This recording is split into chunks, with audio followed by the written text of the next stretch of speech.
주님께서 여러분과 함께 요한이 전한 거룩한 복음입니다. 주님 영광 받으소서. 그때 갈릴레아 카나에서 혼인잔치가 있었는데 예수님의 어머니도 거기에 계셨다. 예수님도 제자들과 함께 그 혼인잔치에 초대를 받으셨다. 그런데 포도주가 떨어지자 예수님의 어머니가 예수님께 포도주가 없구나 하였다. 예수님께서 어머니에게 말씀하셨다. 여인이시여, 저에게 무엇을 바라십니까? 아직 저의 때가 오지 않았습니다. 그분의 어머니는 일꾼들에게 무엇이든지 그가 시키는 대로 하여라 하고 말하였다. 거기에는 유다인들의 정결례에 쓰는 돌로 된 물독 6개가 놓여 있었는데 모두 두세 동이들이었다. 예수님께서 일꾼들에게 물독에 물을 채워라 하고 말씀하셨다. 그들이 물독마다 가득 채우자 예수님께서 그들에게 다시 이제는 그것을 퍼서 과방장에게 날라다 주어라 하셨다. 그들은 곧 그것을 날라갔다. 과방장은 포도주가 된 물을 맛보고 그것이 어디에서 났는지 알지 못하였지만 물을 퍼간 일꾼들은 알고 있었다.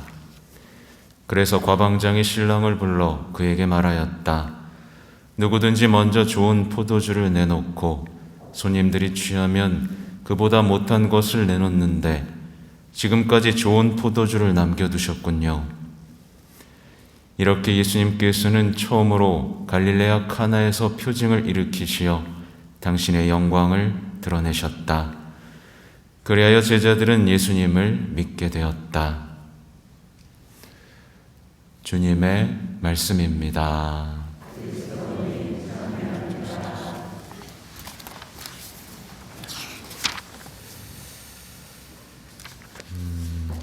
기도하는 가정의 해, 저희와 함께 머무소서. 네. 혼인잔치에 포도주가 떨어지면 어떻게 될까요? 네, 엉망진창이 되겠죠? 포도주가 떨어진 혼인잔치는 그 엉망진창된 잔치는 우리의 삶을 돌아보게 만듭니다. 예를 들면 기쁨이 멈추고 살아갈 낙이 없고 어떤 기대도 가질 수 없는 삶. 어떤 삶이죠? 포도주가 떨어진 삶입니다. 놀라움도 사라지고 설레임도 사라지고 사랑은 차갑게 식어버린 삶. 마찬가지로 포도주가 뚝 떨어진 삶입니다. 특별히 포도주가 떨어진 삶은 성령의 은사가 사라진 삶을 의미해요. 사실 우리 신앙인의 기쁨은 언제 가장 크게 느껴지죠? 땅값이 올랐을 때인가요? 신앙인의 큰 기쁨은 내가 하느님으로부터 능력을 받고 그 능력을 하느님을 위해서 사용함으로써 내가 세상에 존재하는 이유, 태어난 이유에 대해서 강력하게 느낄 때입니다. 그래서 포도주에 취한 것처럼 우리는 뭐에 취하죠? 성령에 취할 수 있습니다. 사랑에 취할 수 있는 거예요. 그러니 성령에 쏙 빠져버린 한 인생은 어떤 거죠? 맹물인 겁니다. 그래서 오늘 제2독서에는 성령이 어떤 은사가 주어지는지가 나열되어 있죠. 이 기쁨을 되찾아라 라는 얘기입니다. 너의 삶에 성령이 빠져 있느냐? 성령의 은사가 사라져 있느냐? 그럼 너는 맹물이다. 이렇게 말씀하시는 거예요. 말하자면 포도주가 떨어진 혼인잔치는 맹물로 버리는 잔치입니다. 맹물로 버리는 잔치. 그리고 살아는 있지만 생존만 하는 삶입니다. 인생이 물만 가지고 되나요? 물은 생명을 주죠, 당연히. 하지만 기쁨은 없습니다. 생종만 하는 삶입니다. 무엇보다 정말 포도주가 사라진 혼인잔치는 뭘 의미하냐면 신앙생활을 하는데 하느님의 사랑이 말라버린 신앙생활인 거예요. 성당에 나오고 왔다 갔다는 하지만 도무지 사랑의 기쁨을 느낄 수 없는, 사랑이 뚝 끊어져 버린 것 같은 그 잔치. 미사가 잔치잖아요, 그죠? 근데 아무도 흥이 안 나. 이게 바로 포도주가 사라진 혼인잔치를 의미합니다. 당연히 미사의 잔치의 기쁨이 사라지면 이웃들과 축배를 들 수 있을까요? 그렇죠? 나 메말라 있는데. 그러니까 포도주가 떨어진 잔치는 이웃들과의 사랑의 축배를 들 수 없는 정말 맹탕 같은 삶을 의미합니다. 여러분의 삶은 어떠세요? 포도주 넉넉합니까? 네. 어쩜 좋아요? 어떡하지? 포도주가 없구나. 성모님께서 말씀하시는 거예요. 누구에게요? 예수님에게. 성모님은 그런 분인 거예요. 성모님은 우리가 기도하지 않아도 늘 곁에 계시면서 우리의 삶에 포도주가 떨어지는 걸 원하지 않으면서 지켜주시는 분입니다. 우리를 위해서 예수님께 청하시는 분인 거예요. 그리고 우리를 위해서 예수님의 때를 앞당기시는 분입니다. 성모님께서는 포도주가 떨어진 것을 아시고 예수님께 말씀하시죠. 근데 우리가 만약에 잔치에 갔습니다. 근데 포도주가 떨어졌어요. 어떻게 하시겠어요? 신랑 나와. 누가 잘못했는지를 따지고, 누가 더 나쁜 놈인지를 따지고, 누가 더 많이 마셨는지를 따지면서 혼인잔치를 망쳐놓겠죠. 성모님께서는 그런 분입니다. 말하자면 우리가 신랑의 잘못을 따지고 하객을 나무래고 그렇게 혼인잔치의 기쁨을 흐트러지는 것을 원하지 않으시고, 우리가 삶에서 겪게 되는 어떤 문제가 있을 때 예수님의 사랑에 의탁하고 순종해서 혼인잔치의 기쁨을 잃지 않고 완성하기를 바라시는 분인 겁니다. 네. 근데 한번 돌아보십시오. 내가 얼마나 혼인잔치를 망쳐왔는지, 얼마나 누구를 탓하고 얼마나 불만을 가지면서 내 인생의 기쁨을 스스로 없애버렸는지를 돌아보시면 좋겠어요. 우리는 성모님과 함께 기쁨을 되찾아야만 합니다. 그래서 우리가 성모님께 기도 많이 하죠. 성모님께 우리를 봉헌하고 성모님을 예수님께서 우리 어머니로 주신 이유, 바로 이겁니다. 우리의 기쁨이 충만하기를 바라시는 그거죠. 바로 예수님께서는 여인이시오, 저에게 무엇을 바라십니까? 아직 저의 때가 오지 않았습니다 라고 말하지만 성모님의 말씀에 척 알아듣고 순종을 하죠. 이게 우리는 이해하기 어려운 성모님과 예수님과의 관계의 신비입니다. 예수님 마음대로 할 것 같죠? 근데 성모님이 개입하십니다. 성모님이 마음대로 할 것 같죠? 성모님은 예수님께 순종하십니다. 그렇게 우리를 우리의 하늘의 왕 그리고 하늘의 여왕으로서 우리에게 은총을 어떻게 분배하고 계신지가 여기 명확하게 지금 드러나고 있는데요. 성모님은 무엇이든지 그가 시키는 대로 하여라 라고 말씀을 하시죠. 성모님께서는 우리가 예수님께 순종하는 것으로 우리가 기쁨을 되찾고 믿음을 회복하는 그 여정을 떠나시기를 바라세요. 시키는 대로 하시겠어요? 참 시키는 대로 안 합니다. 시키는 대로 안 하려고 기도하는 분도 계세요. 난 시키는 대로 하고 싶지 않은데. 그리고 난 물만 있어도 돼요. 네, 물만 먹고 잘 사십시오. 기쁨은 없을 겁니다. 그러나 시키는 대로 하면 정말 무의미해 보였던 그 노동이 어떻게 돼요? 충만한 기쁨으로 변화되죠. 예수님께서는 드디어 명령을 내리십니다. 물독에 물을 채워라. 네. 우리 뭐라고 대답해야 되죠? 예, 주님. 근데 우리 뭐라고 대답하죠? 떨어진 건 술인데 왜 물을 채웁니까?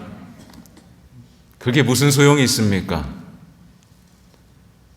라고 대꾸하죠. 그렇다면 물독에 물을 채운 일꾼들은 바보였을까요? 우린 돌아볼 필요가 있습니다.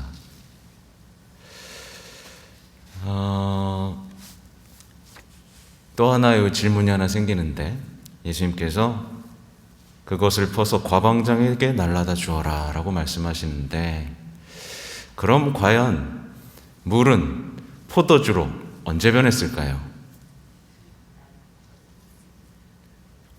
물을 막 볼 때 콜콜콜콜 하면서 변했을까요? 아니면 떠서 가져다 줄 때? 아니면 입에 목을 딱 넘기려고 할 때? 언제일까요? 아무도 모릅니다. 아는 사람은 누구죠? 일꾼. 기적이 일어난 것을 아는 사람은 일꾼뿐입니다. 우리 삶의 기적이 사라지고 우리 삶에서 기적을 알아볼 수 있는 눈이 사라진 건 우리가 일꾼을 하고 싶지 않아서입니다. 시키는 대로 하고 의심하지 않고 그분께 순종하는 사람은 기적을 체험하고 그 기적을 통해 인생이 변화됩니다. 믿음은 점점 커지는 거죠. 놀랍게도 시키는 것으로 혼인잔치가 다시 축제가 됐죠. 여기서 우리가 돌아봐야 될 건, 우리도 시키는 대로 하면 어떻게 된다고요? 우리가 삶에서 겪게 되는 위기를 극복할 수 있게 된다는 뜻이에요. 문제를 해결할 수 있게 되고 믿음을 키워갈 수 있게 되고 삶이 축제가 될 수 있다는 뜻입니다. 근데 우리 문제가 생기면 어떡하죠? 시키는 대로 안 하고 내가 아는 방법대로 한 다음 주님 도와주세요 라고 합니다. 우리의 문제가 해결되지 않는 이유죠. 왜 내가 해놓고 해달래요? 시키는 대로 하지도 않고. 그렇죠? 물떡을 채우기 위해서 얼마나 힘들었을까요? 수돗물도 안 나오던 시대에 물떡에 물을 채우기 위해서 물을 깃고 그것을 과방장에게 날라주고, 이런 일련의 일들은 뭘 의미하냐? 신앙생활에서 우선 성모님께 자신을 맡기는 것을 의미합니다. 성모님께 자신을 맡긴 사람은 시키는 대로 합니다. 그러니까 성모님께 맡기고 말씀에는 순종하고 주님께는 의탁하는 거, 이거예요. 저 성화 밑에 뭐라고 써있죠? 예수님 당신께 의탁합니다 라고 써있어요. 근데 제가 시간이 더 있으면 그걸 주제로 한번 강론을 하고 싶은데 의탁하는 방법을 모릅니다. 정말 안타까운 거예요. 예수님 당신께 의탁합니다. 근데 의탁 어떻게 할 겁니까? 그러면 내려놔야 되나요? 왜 그러게요? 왜 모르게요? 열심히만 살아서 그렇습니다. 누군가에게 의탁하는 것은 주체적이지 않은 것이고 피해를 주는 것이라고 여겨왔기 때문에 그렇습니다. 우리가 예수님께 의탁하는 법을 알면 우리의 신앙생활은 활짝 꽃피게 됩니다. 그것을 배우실 수 있으면 좋겠어요. 어쨌든 포도주를 과방장에게 가져다 주자 과방장은 감탄하면서 신랑을 불러서 이렇게 얘기합니다.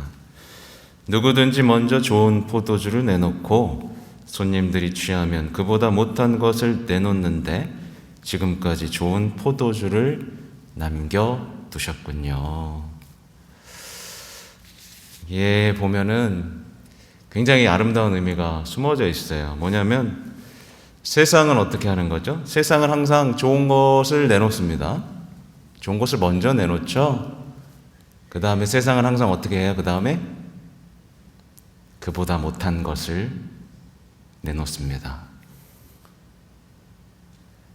우리가 세상에서 갖고 싶어 하는 것은 항상 좋아 보이죠. 확 좋아서 싹 갖고 있으면 어떻게 되죠? 나중에 쓰레기가 됩니다. 네. 세상은 언제나 그렇게 유혹을 하는 거예요. 좋은 거 줘놓고 그래 점점 나쁜 거 사기치는 거죠. 세상의 사기는 그렇습니다. 악마는 또 어떻게 하죠? 최고의 것을 내놓습니다. 그래서 유혹을 하죠. 최고의 것을 딱 줍니다. 그 다음에 어떻게 해요? 악마는 다 뺏어갑니다. 네. 다 줘놓고 이거 최고야 라고 딱 줘놓고 다 뺏어갑니다. 근데 예수님은 어떻게 하시는 거죠?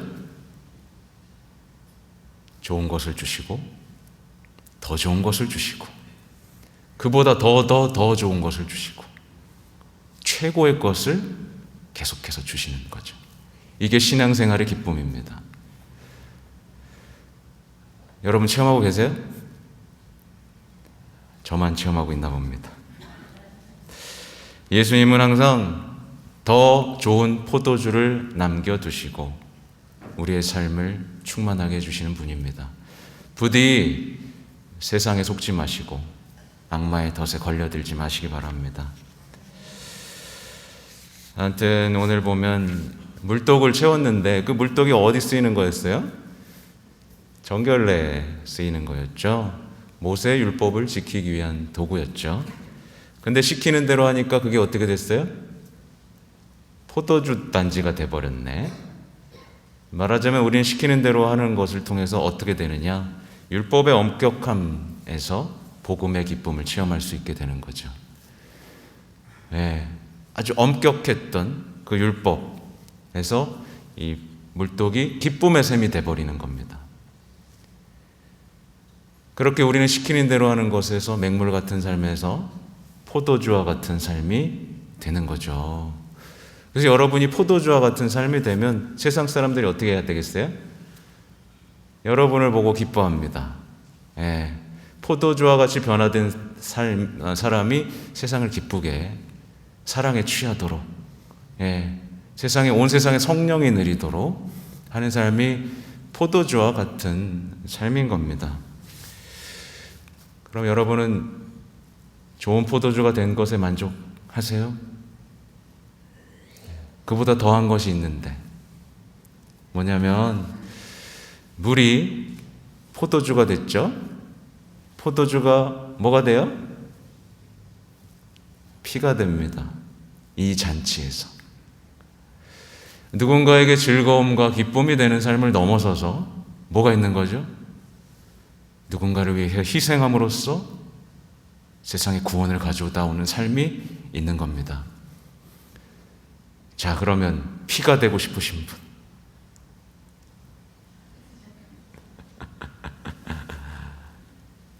난 그냥 포도주로 만족할게요. 난 맹탕같이 살래요. 하여튼 오늘